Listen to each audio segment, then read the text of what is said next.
राज्यामध्ये 29 महानगरपालिकांसाठी निवडणुका होत आहेत, ज्यामध्ये ठाण्याचा देखील समावेश आहे.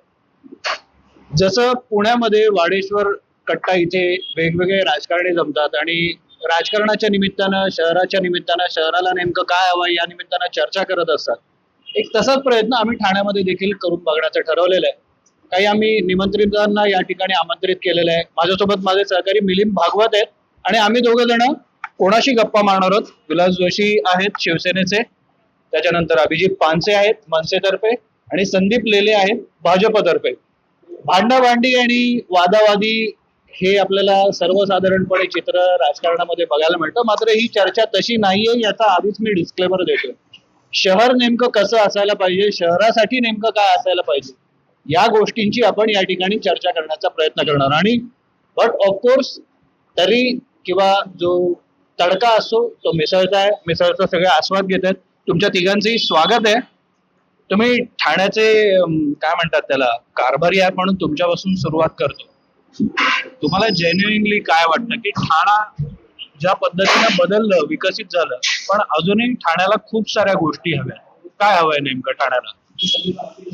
बघा, 1971 पासून मी ठाण्यामध्ये आहे. ठाण्यात होणारे बदल, ठाण्यात होणारी लोकसंख्येतील वाढ आणि त्या दृष्टीने होणारे इतर आवश्यक सुविधा या बघत आलेलो आहे, स्थित्यंतर बघत आलेलो. त्यामुळे मला निश्चित वाटतं की मुंबईपेक्षा आणि इतर कुठल्याही शहरापेक्षा ठाण्याचा विकास हा अधिक चांगल्या रीतीने होतो. म्हणून जास्तीत जास्त लोक ठाण्यामध्ये येत आहेत.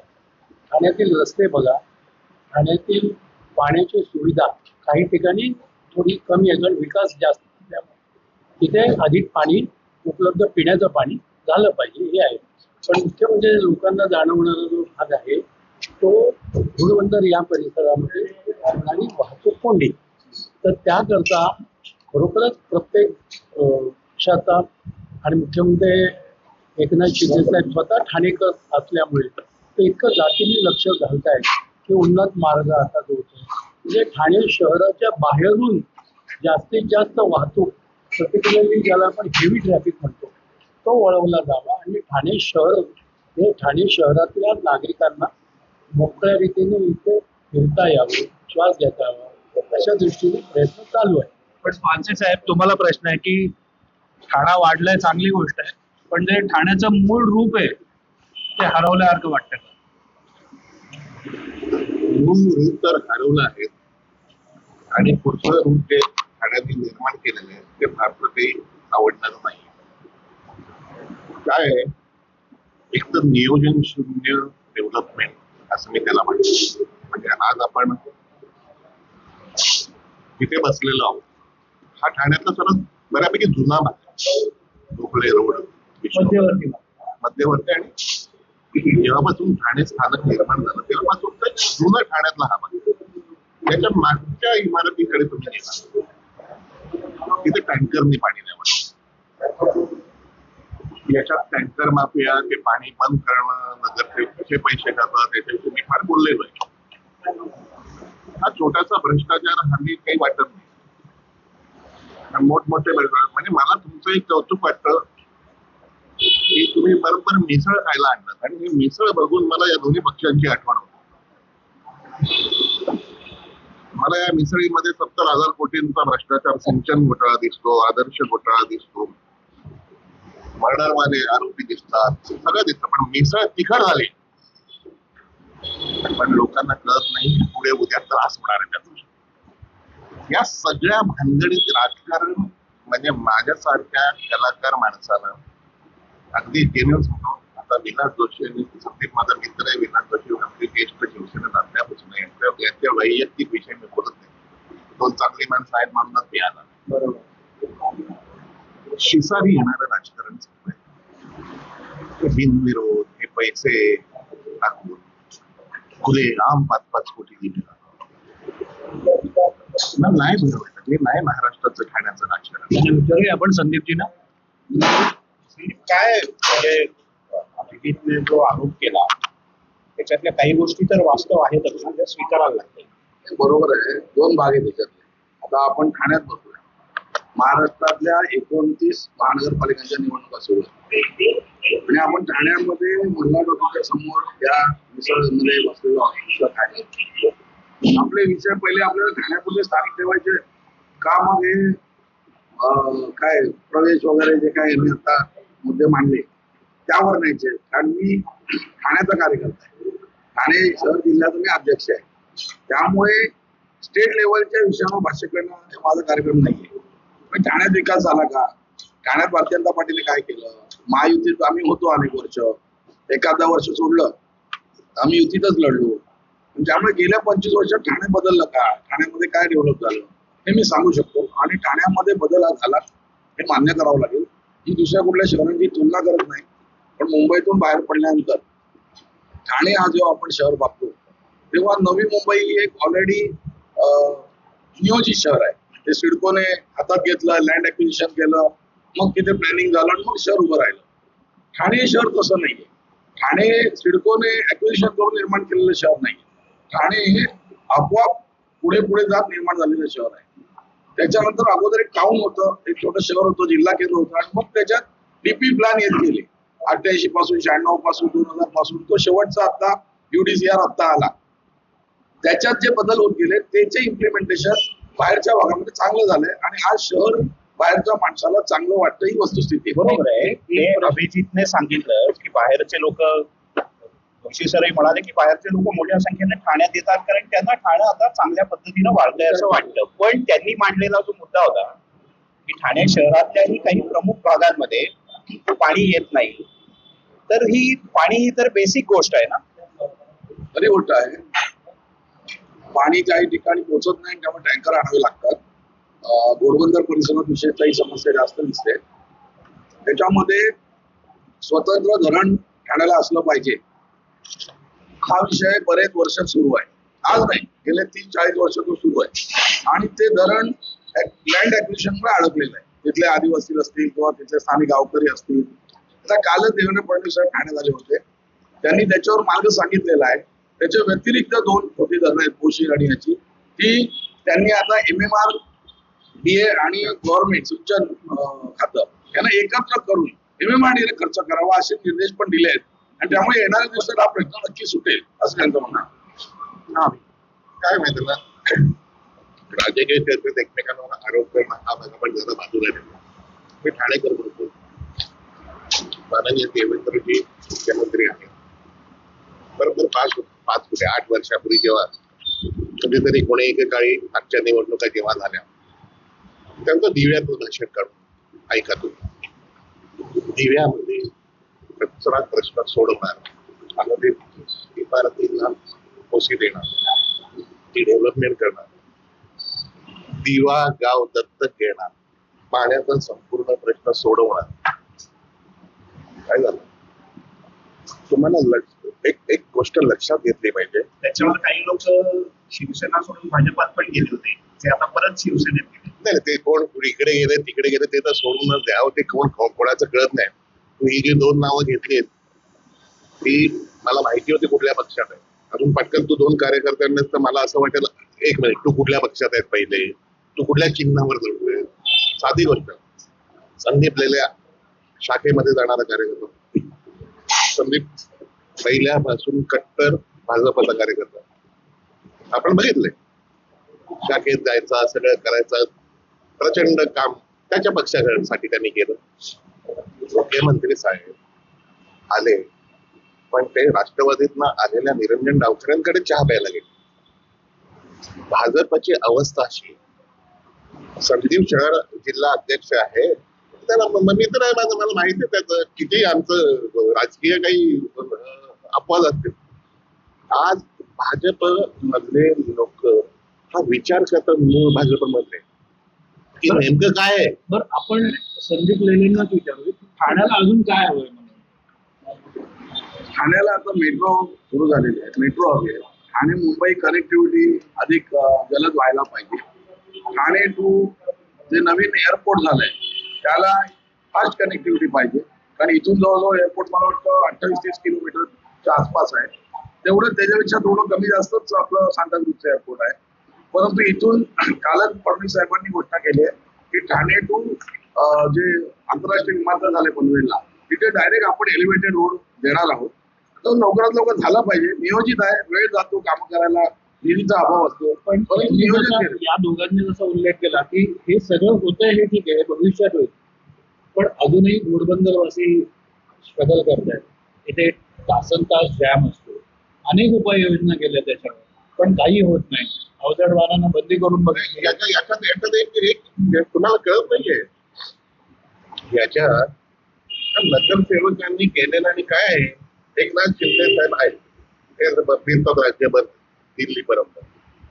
त्यांनी खाली खाली जे लोक ठेवलेले आहेत ना, मेट्रोचं काम चालू आहे, ते एक मध्ये डब्बा आणून दाखवला आपल्याला, तो कुठे गेला माहिती नाही. मेट्रोला परवानगी देताना महानगरपालिकेच्या अग्रीमेंट मध्ये असं आहे की मेट्रोला जागा दिली तर इथून ते गायमुख पर्यंत service road, parallel service road पहिले बांधून मेट्रोने द्यावा किंवा टीएमसीने बांधावा, आणि तो जोपर्यंत पूर्ण होत नाही तोपर्यंत मेट्रोचं काम सुरू होणार नाही. बरोबर आहे?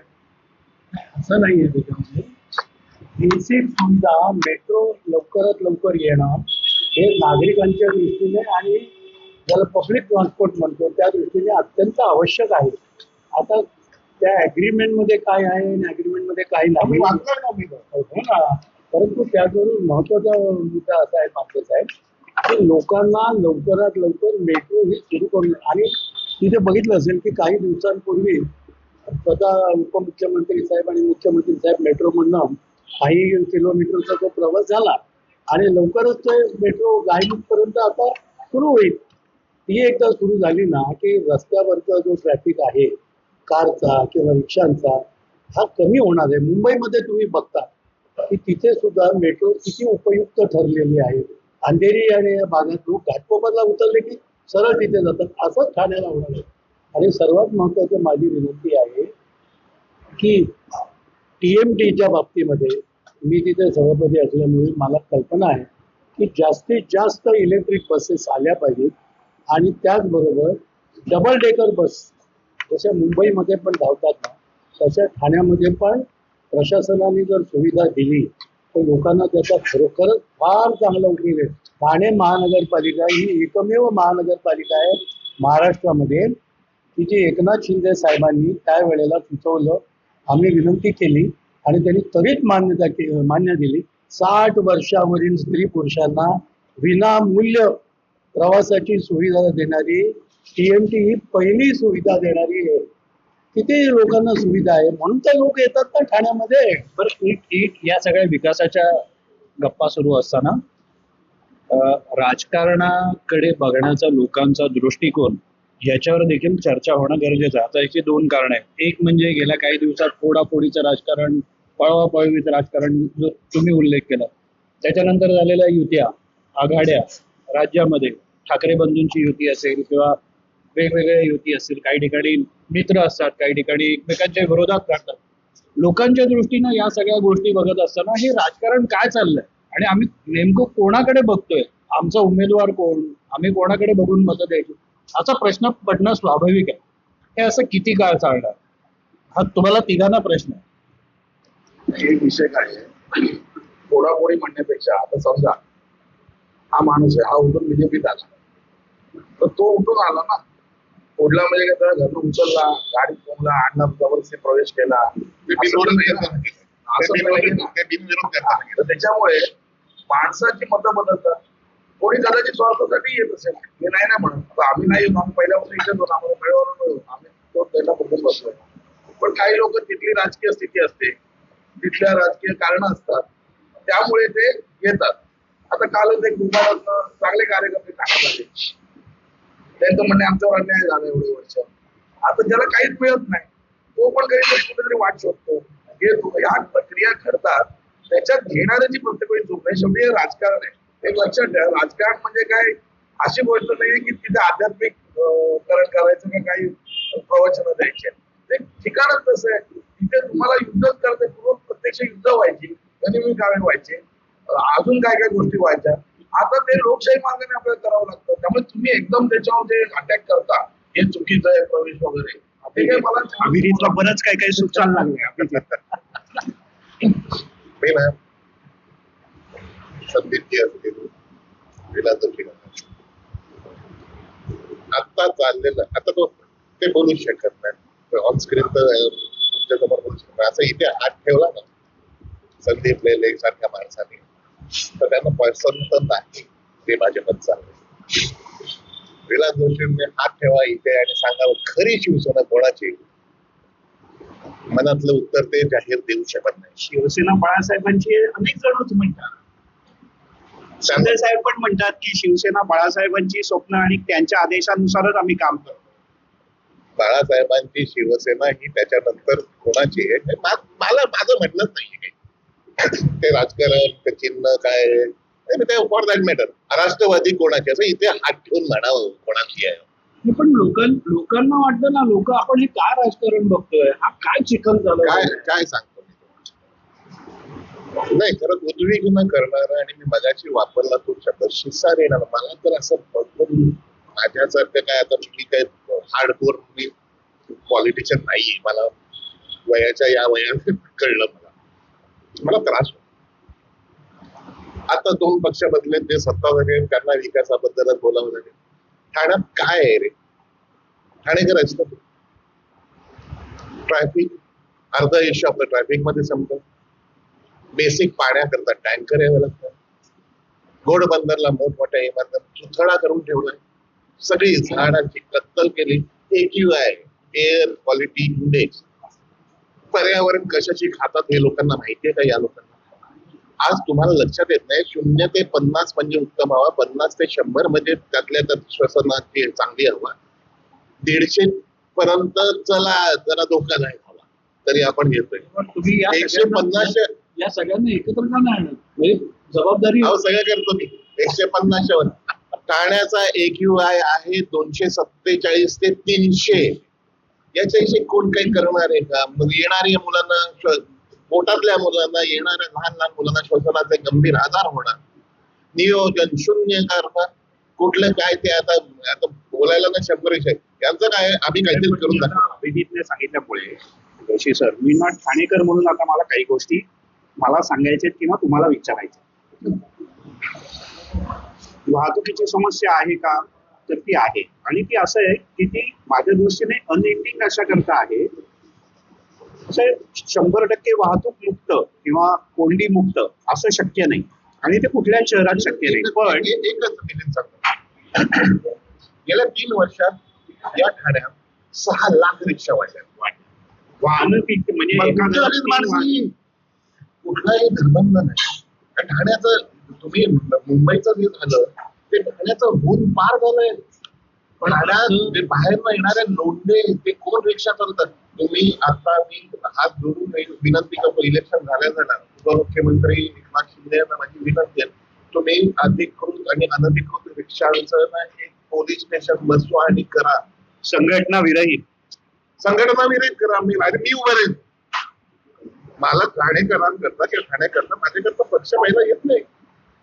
गोष्ट अशी 6 लाख रिक्षा, हे सगळं कोल्हेचं हे कारण तुम्ही खोला चिरलात तर कळेल. तुम्ही कारभारी आहात, तुम्हाला जे काही प्रश्न विचारले, मी कार्यकर्ता आहे आणि तुम्हाला सांगितलं की गेल्या अनेक दशकांपासून एकाच पक्षात म्हणजे शिवसेनेतच काम करतो आहे. त्या पक्षाची ध्येय धोरणे जी आहेत ती अतिशय उत्तम आहेत आणि 80% समाजकारण 20% राजकारण या धोरणांनीच आम्ही चालतो. एकनाथ शिंदे साहेब यांनी जो मुख्य नेता म्हणून जे ध्येय धोरणं शिवसेनेची आहेत, बाळासाहेबांचे विचार, धर्मवीर दिघे साहेबांचे विचार, हे जे त्यांना पटलेले आहेत, हिंदुत्वाचे विचार, त्या दृष्टीने विकास चालू आहे. आणि हे बघा, कुठल्या दुकानात गर्दी असो, ज्या दुकानात वस्तू स्वस्त मिळतात किंवा चांगली मिळतात प्रति, त्या ठिकाणी ठाणे शहराचं तेच आहे. ठाणे शहरात चांगली सुविधा उपलब्ध आहे, नागरी सुविधा आहे. काही थोडे प्रश्न आहेत, परंतु कम्पेअर टू दुसऱ्या शहरांशी तुलना करता इथे अधिक चांगलं आहे.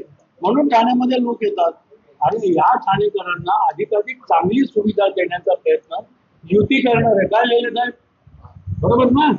आपण जास्तीत जास्त सुविधा देण्याचा प्रयत्न करतोय. अहो,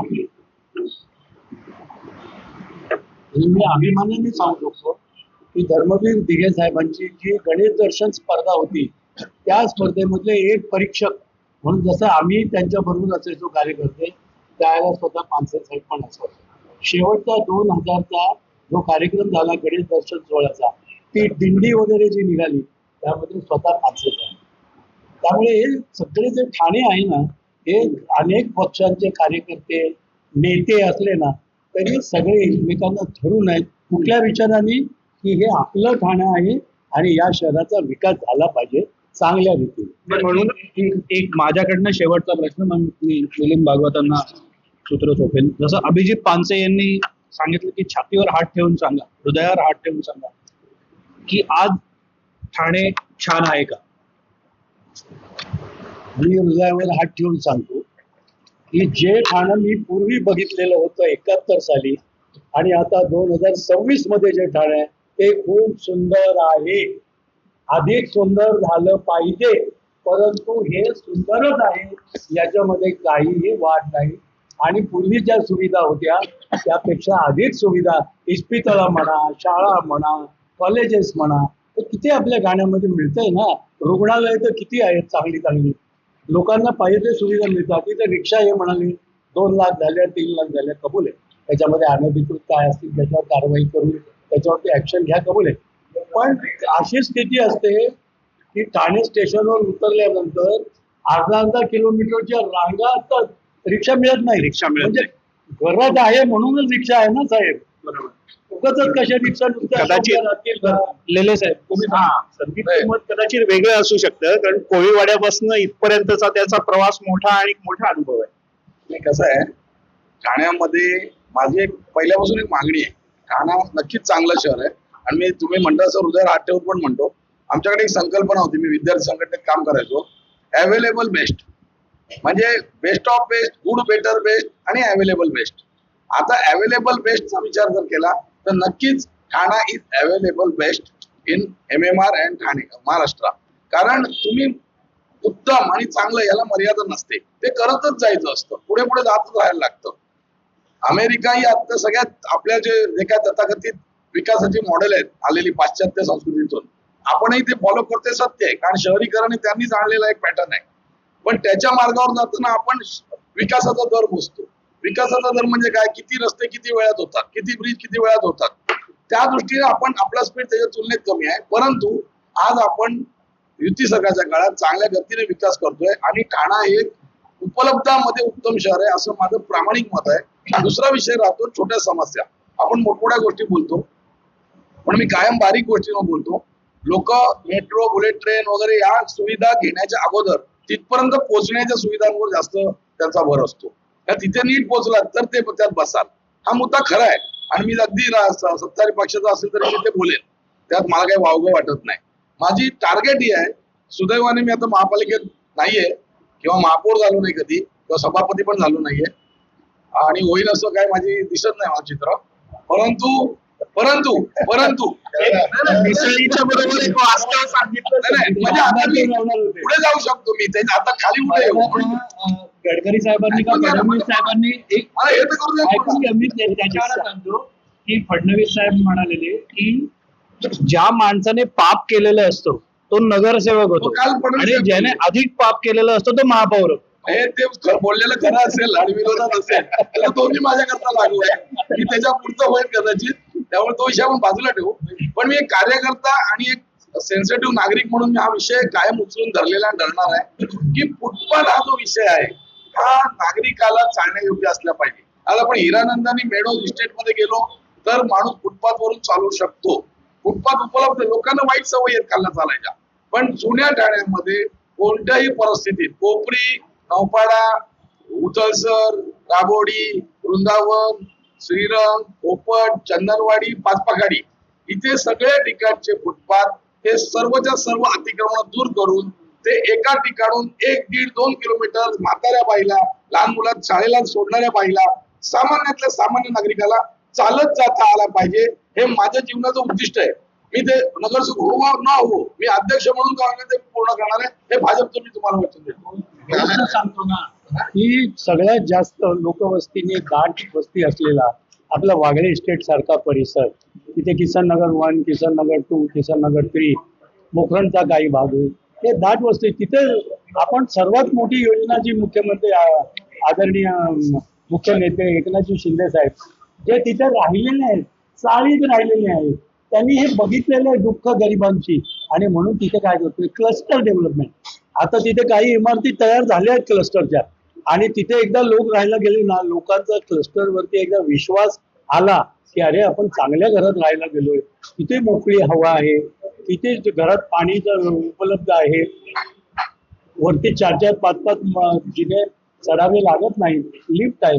या सगळ्या सुविधा मिळण्याकरता शिवसेना आणि भारतीय जनता पक्ष एकत्रितपणे ठाण्याच्या विकासाकरताच प्रयत्न करतोय. आणि माझी पूर्ण खात्री आहे की पानसरे सारखे सहकारी विकासाच्या कधीही आड येणार नाही. कारण ते धर्मवीर दिघे साहेबांचे सुद्धा शिष्य आहे. तुमच्या बाजूने घ्या ना त्यांना, तुमच्या बाजूने घ्या त्यांना, काय आहे माहितीये ना आता मनाने आहे ते. काय आहे? ठाण्याचा विषय, ठाण्यामध्ये विकासाचा विषय, बाकी आमची माहिती वर्षांपूर्वी ते बरेच दिवसांनी एकत्र असे इलेक्शनच्या काळात भेटल्यावर ते एक हास्य विनोद होत असतात. तुम्हाला अत्यंत सिरियसली विचार करावा लागतो एखाद्या शहराचा विकास किंवा टाउन प्लॅनिंग करताना.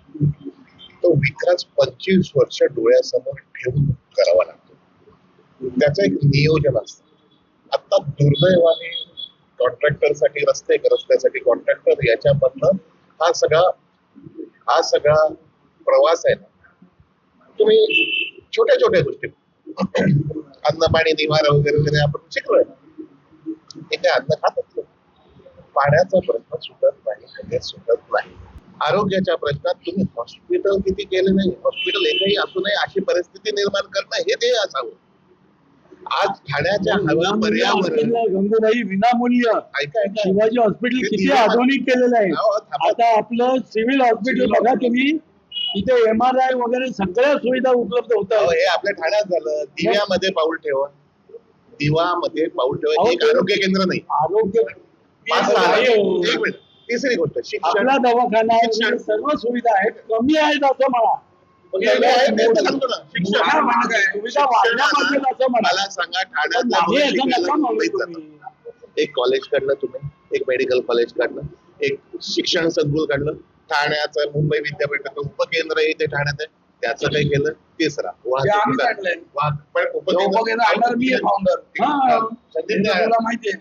तिकडे आता सध्या म्हशी चालतात. आता इथून कॅमेरा घेऊन जाऊ. हे बघा, निधी ऐका, निधी उपलब्ध व्हायला पाहिजे. ओके, किती वर्षापूर्वी आणलं? आणि विद्यापीठ 1997 मंजूर केलं. 2004 साली महापालिकेने ते ऍक्सेप्ट केलं. आणि मला वाटतं 8-10 साली ते आले अंदाजे, मला एक्झॅक्ट माहित नाही.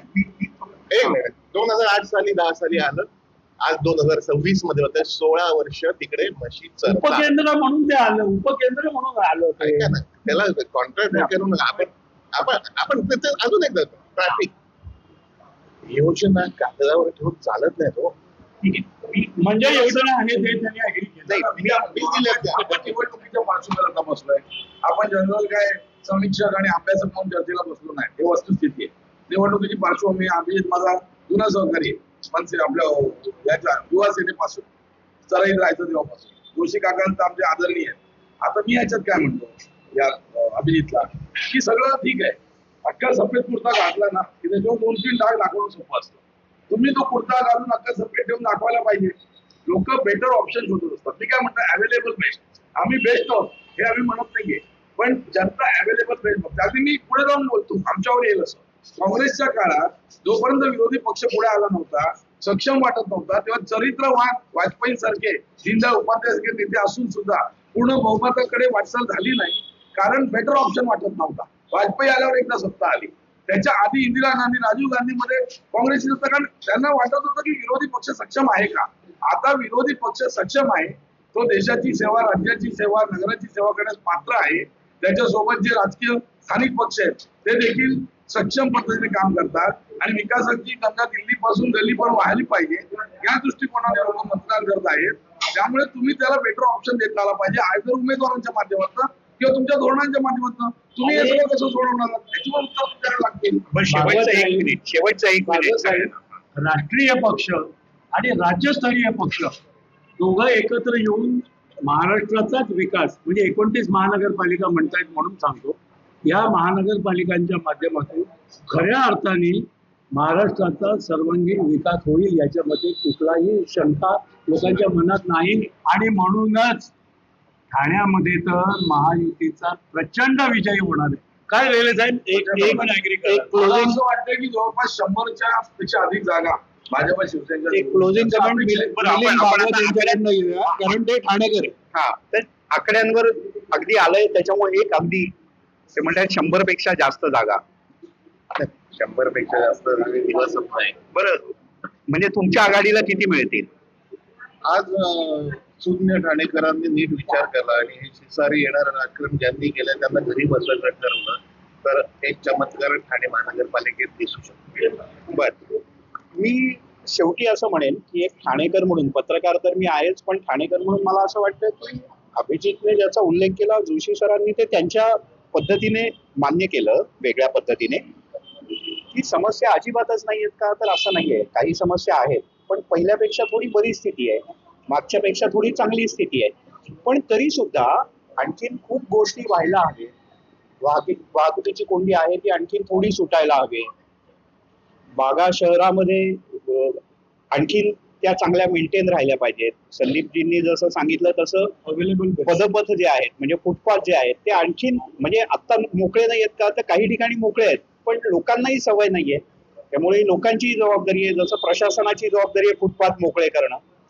थोडंसं आणखीन पुढे जाऊन अभिजितनं जो मुद्दा मांडला त्याच्याशी मी सहमत आहे. आपण आता जिथे बसलोय ज्या सुरुची मिसळमध्ये नौपाड्यात, इथून अगदी अर्ध्या मिनिटाच्या अंतरावर एका जवळपास 100 मजली इमारतीला परवानगी देण्यात आली होती. 90 मधली इमारतीला. तर ठाण्याचा आता आडवा विकास होऊ नाही शकत, त्याची क्षमता संपली. ठाण्याचा आता उभाच विकास होणार.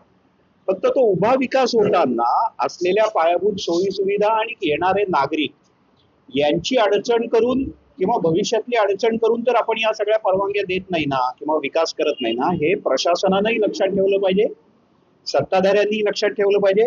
श्रीरंग ठाण्याचं एक चांगलं आहे. बाकी राजकीय पक्षांचे कार्यकर्ते रस्त्यांवर किंवा महापालिकेत किती भांडले तरी जेव्हा विकासाचा विषय येतो तेव्हा सगळेजण ठाण्याची सांस्कृतिक ओळख, म्हणूनच मला ठाण्याचं वाचन, ठाण्यातल्या सगळ्या एकमेकांना धरून राहणं, अडचणीला एकमेकाला मदतीला जाणं, हे ठाणेकरांचं वैशिष्ट्य आहे. ते कायम पाळतात पक्षाच्या विचारांच्या सगळ्याच्या पलीकडे जाऊन. त्यामुळे हे टिकावं आणि हे टिकता टिकता ठाणं आणखीन चांगलं व्हावं, समृद्ध व्हावं. अभिजितने त्याच्या जिव्हाळ्याचा विषय मराठी शाळा, तर याही विषयात माझाही तो जिव्हाळ्याचा विषय, याही विषयात काही चांगल्या गोष्टी सकारात्मक व्हाव्यात. आणि येणाऱ्या सरकारनं, येणारे जे कोण राजकारणी असतील तर त्यांनी याच्याकडे खूप गांभीर्यानं बघून कृती करावी. केवळ गांभीर्यानं बघावं नाही तर पॉझिटिव्हली त्या गोष्टी व्हायलाही पाहिजेत. तर अशी आपण अपेक्षा व्यक्त करूयात. खरं तर आणखीनही काही राजकीय पक्षाच्या नेत्यांना बोलवलं होतं, पण इथे उपस्थिती बघून असं वाटलं आता, असं म्हणायला हरकत नाही या मिसळीच्या घासाबरोबर की जी स्पर्धा आहे ती यांच्यातच आहे, म्हणूनच हे इकडे आले. ज्यांच्यात स्पर्धा नाही ते कदाचित इकडे आले नाही. पण ठीक आहे, मजा आली. मिसळ खाता खाता सगळ्यांची गप्पा मारता आल्या.